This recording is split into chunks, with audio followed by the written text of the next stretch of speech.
Islam is an Abrahamic religion that has its roots on the Arabian Peninsula, whereas Sikhism is a Dharmic religion that's founded in the Indian subcontinent. But despite their difference in their rituals and beliefs, the religions do have some surprising similarities.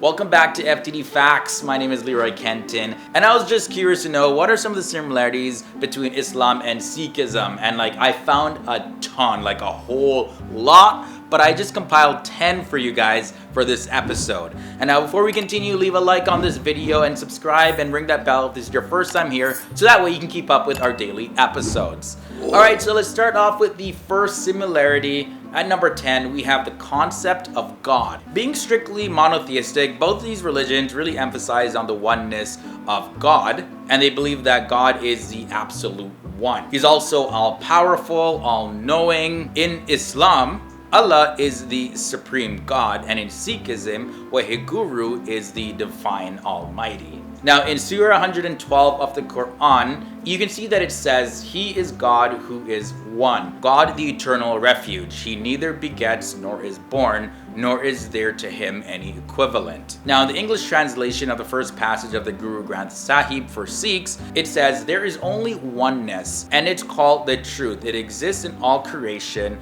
and it has no fear. It has no hate, and it is timeless, universal, and self-existent. You will come to know it through the grace of the Guru. The next similarity is the use of intoxicants. So both Islam and Sikhism, they absolutely forbid the consumption of alcohol and other forms of intoxicants. Now in the Sikh religion, there's a pretty basic principle behind this, which is to keep the body pure. Now there's a similar principle in Islam because the Arabic term used for intoxicants is khamr, and that originates from the word kamara, which means to cover, and this sort of implies that this covers and affects the judgment of your mind. So anything that does that, like marijuana, cocaine, heroin, and things like that, are completely prohibited for Muslims. In the Quran, Surah 2, verses 219, it says, they question thee about strong drink and games of chance. Say in both is a great sin and some utility for me, but the sin of them is greater than their usefulness. Now in the Guru Granth Sahib, page 319, it says,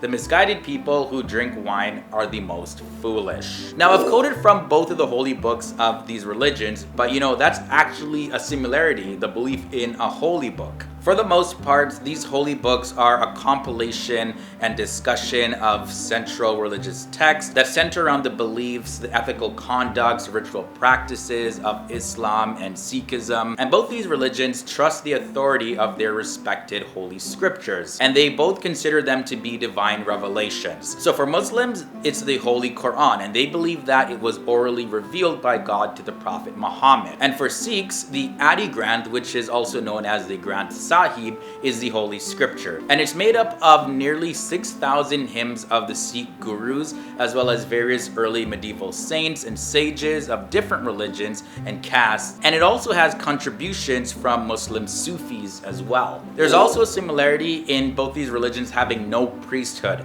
So there's technically no ordination or any sort of ordained priesthood in Islam and Sikhism according to the religious followers, but the followers can themselves perform certain religious rites as well as recite prayers to the Supreme Almighty. So in Islam, you'll find local spiritual leaders like an imam, a mullah, a mufti, and in Sikhism, you'll find in their gurdwaras, which is a place of worship, someone known as a granthi. And similar to Islam, this person is not a priest, but they're responsible for reading the Adi Granth, as well as organizing daily religious services. And a priest, however, is sort of like an intermediary between humans and God, but no, you won't find that in any of these religions. Both Sikhism and Islam are very big when it comes to charity. So both religions have given the utmost importance to charity. The term zakat, which means the charity, is the third pillar of Islam, and of course it's a major teaching of the Prophet Muhammad. And in the Holy Quran, it's been mentioned that being charitable as well as providing those who are in need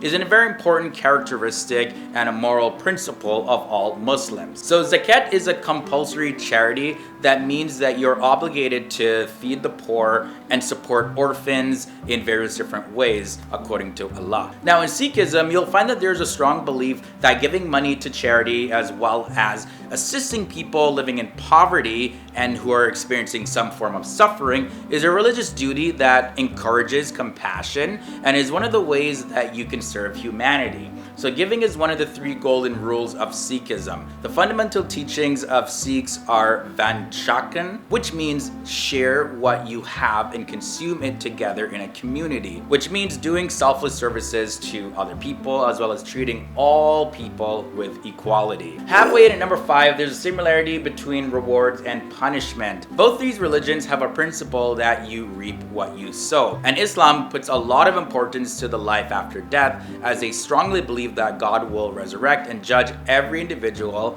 and give them either reward or punishment based on the deeds that they committed in this life. Now there's sort of a difference between the Muslims and the Sikh views on this, because Sikhs don't believe in the afterlife or hell or heaven, but they do believe that good or bad actions determine your reward and your punishment. Now guys, you've heard the terms Monasticism and Mendicancy. To be honest, this was actually my first time hearing these terms. I know, it was pretty crazy. But both these religions look down on the idea of monasticism and mendicancy, and they believe in having a family life. And that word there, monasticism, by the way, it means monkhood, like living life as a monk. And now this is normally a religious way of life where one renounces all worldly pursuits in order to devote their life solely to the duties of their faith. But this sort of lifestyle is most commonly found in Catholicism and Orthodox traditions, as well as you can find this in Buddhism, Hinduism, and Jainism. Now in the Quran, Surah 57, verse 27,